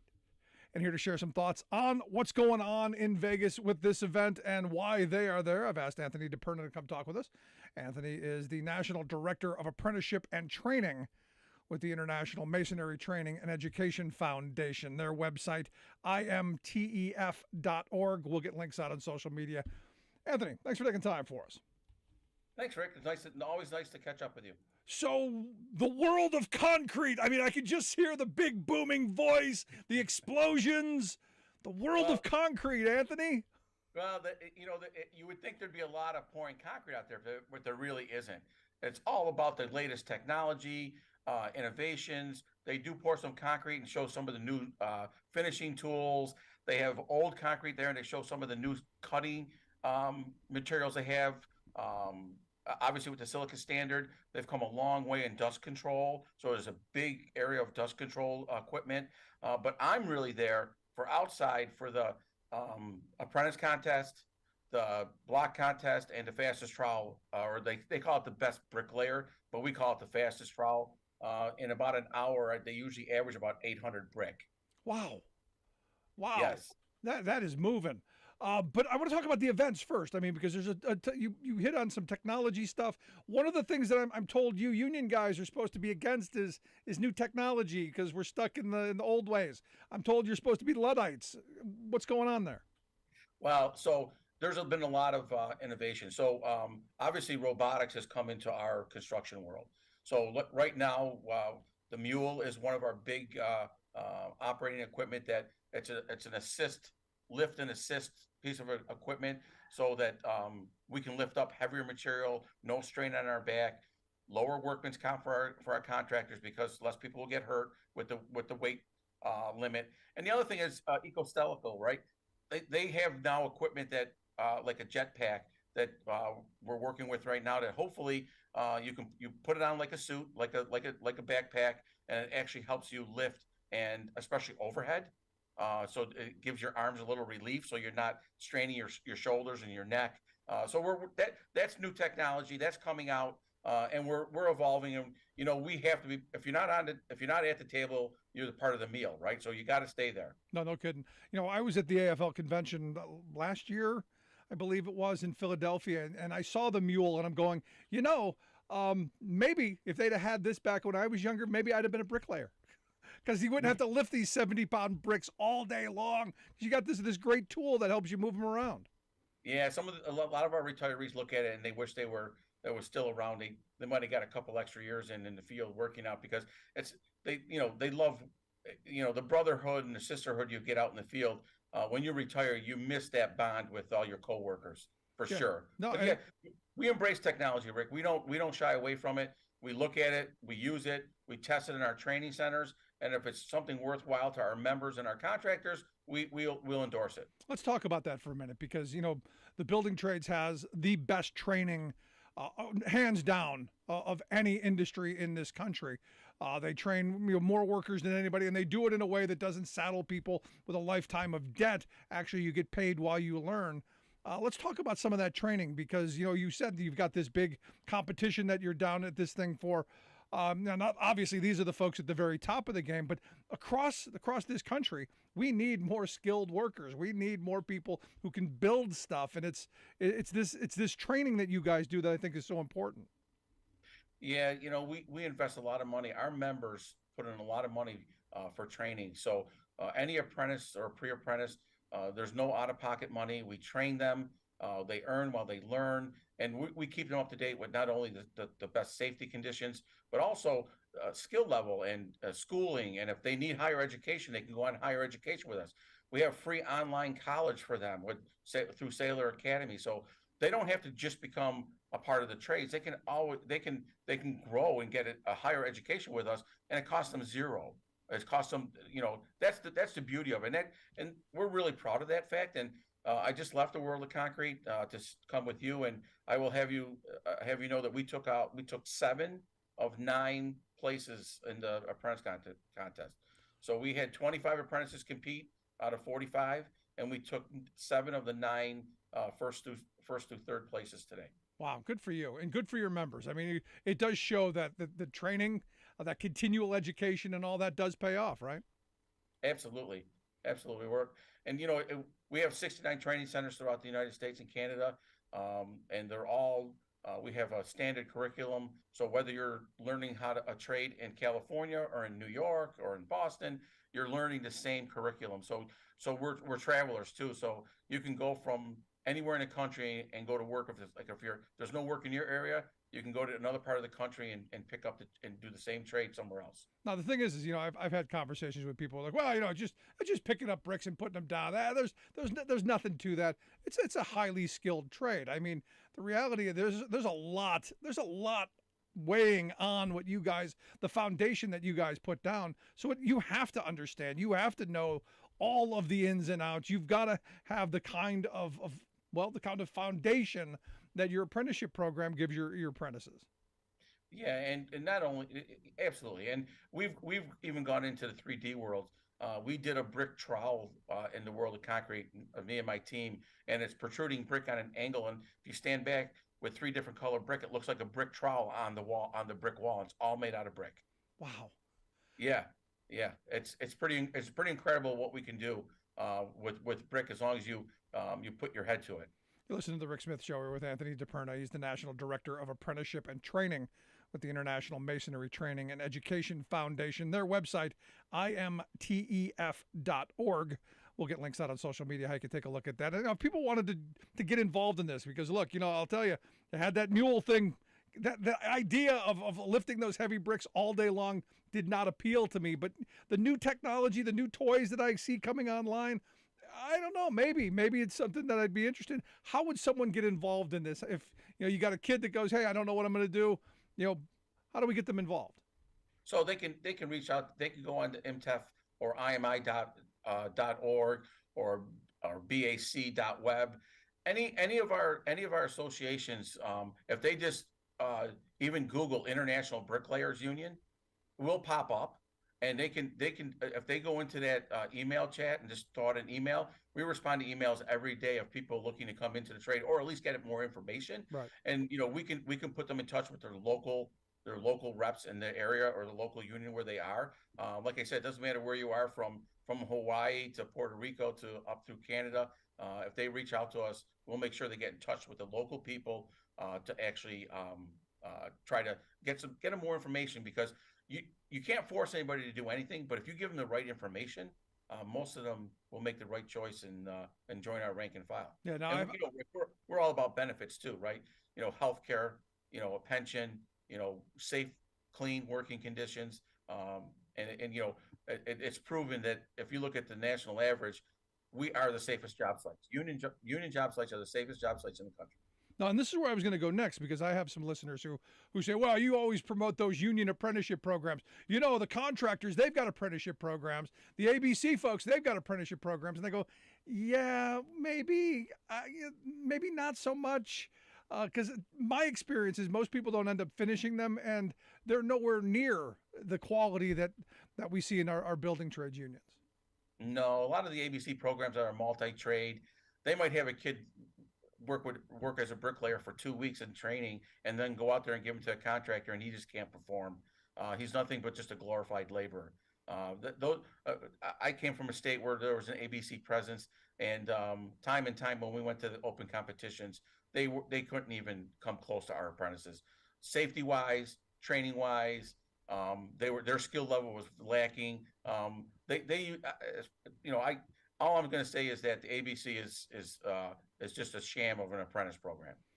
I agree, but here's the thing, and I hear people say, but they're cheaper. But they're cheaper, Anthony. They do it. It's less costly to bring those folks in. What's the argument there?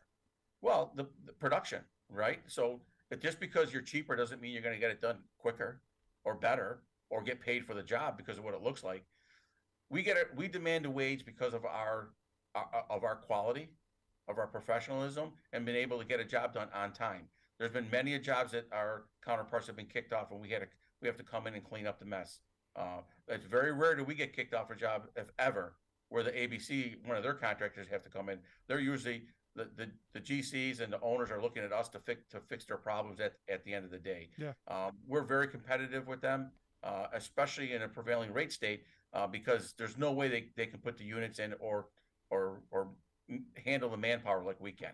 No, and this is why, again, ask anybody who's had to dig up a bunch of stuff that was done wrong, and then tell them how cheap the other option is. Now, I want to go back to this world of concrete, because, again, fascinating. Maybe you geek out a little bit on what you see there. What's the coolest thing you've seen at the World of Concrete exhibits? Because I was looking at some of them, and I just thought you pour concrete, you smooth it out, you do that. There's a ton of stuff here. Yeah, so they've come up with really some new designs on how you can go into an old building and actually polish the existing concrete to make it look like a piece of marble. That's new technology. That's pretty cool. They've come out with some new lightweight cement products. They've come out with some new staining products that are really, really eco-friendly. We're not harmful to anybody, especially if they get on you. Those are some of the things, and then the tools, right? Finishing tools. They have new cutting tools that literally they're dustless, Rick, and that excites me because dust is such a big thing. Silica sand is such a big thing with us, especially in the masonry trade. The saws that have come out now, whether you use water or the new vac system, the HEPA vacs, it's really, really encouraging to see that all of the contractors and owners and suppliers are really honing in on dust-free equipment. And the key here is again, coming back to focusing on safety, focusing on making sure that people go home at the end of the day in the same condition that they showed up at work and making sure that those jobs are living wage jobs with the kind of security and future that I think our generation at least, came to expect. I mean, we're heading into this brave new world of everybody being a gig worker and exploitable. So to have the kind of employment, the kind of jobs that you guys are pushing for and demanding, I think it's a smart way to move for the future, not just in the trades, but and I think every industry. Yeah, I mean, we see more and more people are looking at benefits, right? How can I get health care? How can I get a pension? I mean, we're middle class America. I consider the building trades one of the stepping stones to the middle class, and we're there to help. And we've been very successful diversifying. If I can, I'll talk about our new program for all our female BAC craft workers. We have maternity leave now for all our BAC craft workers, female craft workers. That has been hitting a home run with the young women in the trades. We've already had a young lady take advantage of this program. They get paid while they're off of work on maternity leave, and that's giving them the cushion they need to not only stay with us but then come back to work after they kick in daycare. And we also partnered up with KinderCare to give them a good discount at KinderCare if they want to use that service for their babysitting. Now, this is starting that transformation towards the future. Because in bringing this up, I was just looking at a report that was put out by the North American Building Trades Union organization, NAB2, I guess it is, that said, right now in this country, the building trades are the most diverse it's ever been. That they are attracting minorities, they're attracting women, they're attracting people who, maybe in the past were shut out of these jobs. You guys are actively seeking out folks to come and be part of the trades. Yes, we've partnered up with everybody. If you go, whether it's some of the church groups, some of the workforce development groups, neighborhood watches, we've done a great job of really diversifying as a group. And going back to the maternity leave, I mean, that's you can't. When we went to Women Build Nations and there's all the women in the trades, that is something that they've been begging for years. And we finally, the bricklayers, allied craft workers, finally got there. And that really incentivizes the young women to say, yes, I can do this. And if I do get pregnant, I do get maternity leave. I do get money besides what she can get from the state or any other entity. We take care of them. We're cradle to grave, and we work with every group possible to bring in diversity into our rank and file membership. No, because at the end of the day, here's the reality. We don't have enough skilled building trades folks to do the kind of investment and the kind of rebuilding we're going to be doing in the next several years. I've had numerous people come on the program and tell me, we're looking forward to it. We want to get there, but as of this moment, we don't have the numbers of people to keep up with the investments that are coming down the pipeline. Is that accurate? It can be in certain areas, but we're doing a great job. Like right now in Bowie, we got 24 pre-job students. And their pre-job is they'll stay for 6 to 8 weeks. They'll learn one of our crafts, whether it's brick, block, PCC, tile, terrazzo, welding. And when they go back to the home local, They've gotten 8 weeks of one-on-one training at the National Training Center. We fly them in, we put them up in our dorm, we feed them, we give them a stipend, and then we send them back home. And they're within 1 week of getting a paycheck from a contractor. They'll work the following week, get a paycheck from the contractor, and they're on their way to their new career with the BAC. And we're seeing a big uptick. We have 24 now. It's a rolling thing. By the end of the year, we could have anywhere from 60 to 70 students come through our building for like a pre-job to go back to their home local to actually go to work. No, that is awesome. And if folks wanted to get more information on how to be part of these programs, bacweb.org is the website if you want to get into it with the Bricklayers and Allied Craft Workers Union. We'll get links out on social media. Tony, great stuff. I hope you'll come back and share some more. Go back, enjoy the world of concrete. And I'm gonna go celebrate with the apprentices that just took 7 of the 9 places, and that just proves our training and everything we do at the local level filters right through the apprenticeship program. Outstanding. Good on them, and enjoy the victory. Guys, thanks so much. Appreciate the time, Anthony. Thank you. Good stuff. Going to take a quick break. Right back here. Want to hear your thoughts? Email me, rick@thericksmithshow.com. If you missed any portion of the program, make sure you grab the podcast. Wherever you find ours, wherever you find yours, you'll find ours. Quick break. Right back. Stick around. You listen to The Rick Smith Show. We're working people. Come to talk.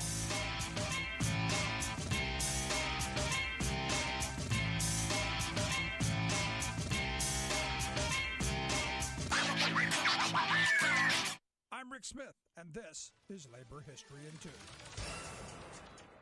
On this day in labor history, the year was 1943. On this day, marking the death of the first woman general organizer appointed by the American Federation of Labor, Mary Kinney O'Sullivan was born the only child of working-class Irish immigrants in Hannibal, Missouri. She worked at a printing and binding factory in Missouri, and then moved to Chicago for work in the city's binderies. She helped organize the Chicago Women's Bindery Workers Union. Mary Kinney O'Sullivan became friends with Settlement House social worker Jane Addams. The newly formed bindery union held their meetings at Addams' Hull House. O'Sullivan joined another champion for working people, Florence Kelly, on her investigation of sweatshops and slums in Chicago. O'Sullivan was one of a group of women who rose to national prominence as organizers for progressive change. Her work caught the attention of Samuel Gompers, president of the AFL.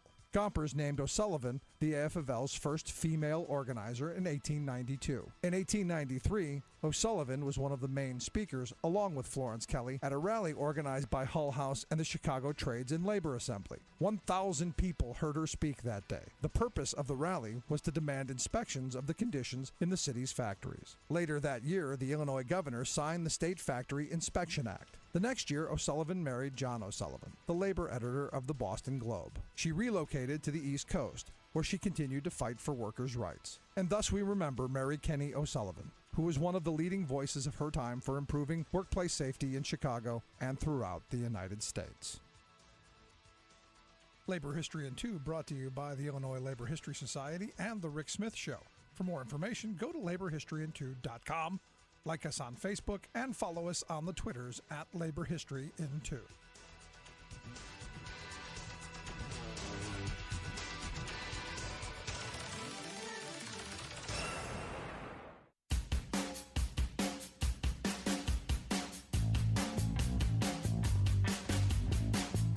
Welcome back to The Rick Smith Show. Check out our website, thericksmithshow.com. So look, this is one of those moments where I go, I love how the building trades operates. The fact that the bricklayers were able to get maternity leave when the rest of the country can't seem to figure it out, that's huge. I mean, it really is. And for me, it's that model. It's that model of, it doesn't matter who you work for, your benefits, your pay, your working conditions, all that stuff is right there in the contract, and it's portable. Doesn't matter which contractor you work for, it's all the same. This is a model that I've been talking about for, well, a couple decades now. What we should be moving towards, especially as we're moving into this gig economy kind of world. At some point, working people have to realize that individually, well, they're exploitable. It's when they come together and they collectively say, you know what, we're going to organize. We're going to come together and we're going to withhold our labor unless we get the wages, hours, conditions that we demand. seems pretty simple. And this is what the building trades have been doing for a very long time. Look, these guys work for multiple contractors throughout the year. They have multiple employers, but it's the same contract, same wages, same working conditions, same benefits, and it's portable. You want to work in Ohio or Pennsylvania or Illinois, you can go between them. And it's one of these kind of things that I'm hoping as a society we gravitate towards. Now the employers have said no, we'll do some of this. And the reason I brought up the ABC contractors is, I have some listeners who just, the ABC contractors are so much better. No, that's just a way to funnel in cheap labor. And the sad reality is, for the vast majority of people who go through those programs, they never graduate. They're just used as cheap labor. And as he pointed out, you may get a couple of days here, a couple of days there. You don't get the kind of skill that these guys have. And I know people who have had to rip up concrete because it was poured poorly. I know the expense that goes into it. And I feel for them. But it's one of those moments where you go, had you hired somebody who knew what the hell they were doing, maybe you wouldn't do this. But it was cheaper. And again, we have this mentality that, we got to get the cheapest instead of the most cost effective. So for me, when we do things here at the show, when I do things, I try and reach out to my building trades friends. If I need concrete poured, I need something, an electrician, I reach out to the local union, say, hey, you got anybody who does this stuff? Because I want the best skilled people. I'll pay a little bit more, but I know one thing I do know, I'm not going to have a problem with it. So interesting. But I'll tell you, I didn't know there was a World of Concrete event. But evidently it's been going on for like 49 years.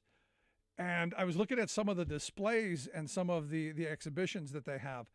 And, look, it's more than just, picking up bricks and putting them down. It's a lot of really fascinating technology that I loved hearing, Anthony talk about. We embrace technology. We want our people to have the latest, greatest tools. We want them to have the ability to do the job better. And look, at the end of the day, it comes back down to the more efficient you are, the more they're going to make. Again, that meritocracy thing that the right loves to tell us that they believe in, but not so much. Now, the reason I bring this up is I had a listener who told me, well, workers should just get what they're given. It's that kind of just be happy you have a job mentality. You have no right to know what the businesses make. You have no right to know how much profit they make. Workers have no rights was his basic premise. Now, understand, he was a building contractor. And I would argue, and I don't know for sure, but I know he wasn't a union contractor. I would probably guess, I would fathom to guess, not one of the very unscrupulous kind. And that's kind of the weird world that we're in. The loudest voices, the ones out there screaming and hollering the most, are the ones who are doing all the stuff that's racing us to the bottom. The people like Anthony and his union, it's like they're out there doing the work. They're out there doing the work, and good on his members for taking a lot of the prizes. It's good to hear. But the World of Concrete, I want to hear your thoughts. Did you ever hear the World of Concrete? I would love to go to that. I think I would. I think I would just to see what that entails.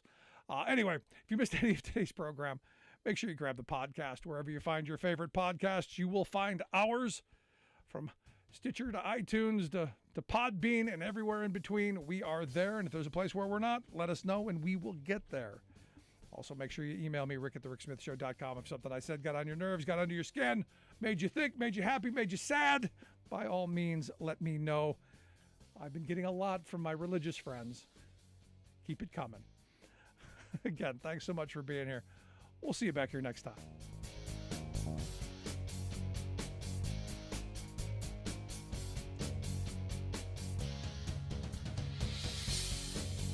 You've been listening to The Rick Smith Show. Email Rick at rick@thericksmithshow.com. Until next time, this has been The Rick Smith Show, where working people come to talk.